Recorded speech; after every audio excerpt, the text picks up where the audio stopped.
Mike Newcome now, independent candidate for Minnesota governor this year. Mike, I appreciate you joining us. And as someone running to lead the state of Minnesota, what do you see when you watch these demonstrations taking place in Minneapolis? Well, I mean, I'm heartbroken. And I'm heartbroken that this once again is happening in Minnesota because Minnesotans are exhausted right now.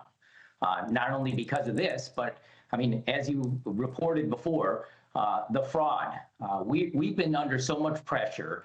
And as a Minnesotan and as somebody that is running for governor, what I've been hearing is people are exhausted.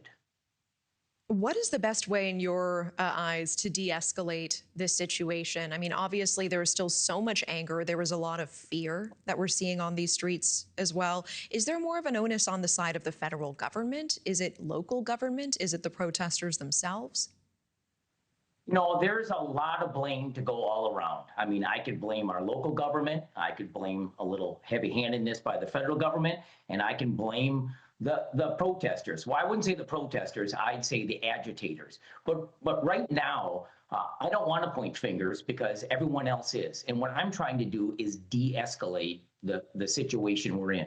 Because we have schools closed, we have businesses closed, we have people not being able to buy groceries. People are not leaving their apartments or their homes. So right now we need leadership that will actually de-escalate. And when I was on earlier today, I had asked and said, we need about a 14-day cooling off period to let people rest, let the protesters go home, get the agitators out of our state because we don't need them, let Governor Walz and the President of the United States sit down face to face, have a conversation, and figure out how we can do this in a more peaceful manner where the rest of us, the majority in the middle, aren't being punished. Would you want ICE operations to cease for those 14 days?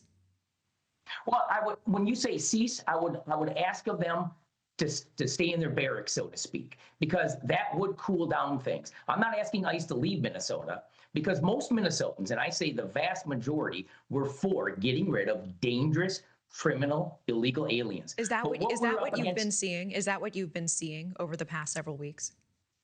When you say seeing, help me out there.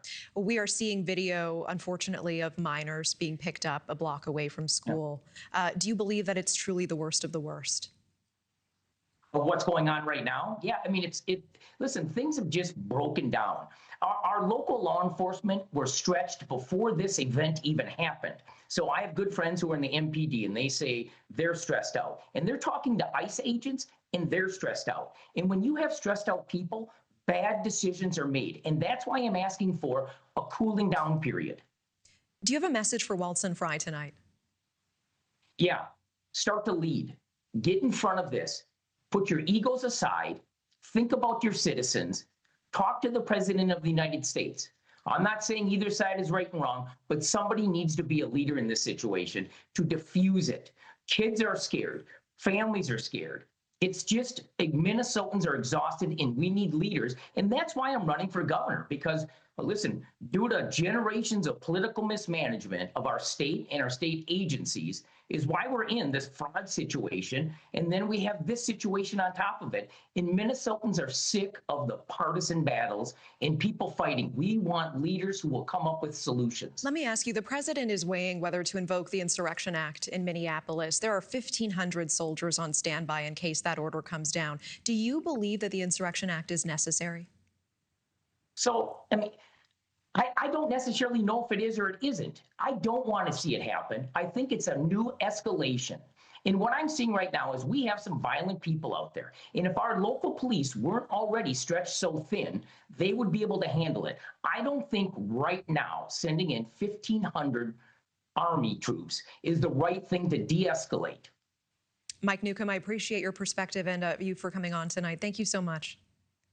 Thank you. Have a good evening. You too. Thank you for watching. Subscribe below and download our NewsNation app right now on your phone, and you will get fact-based, unbiased news for all Americans.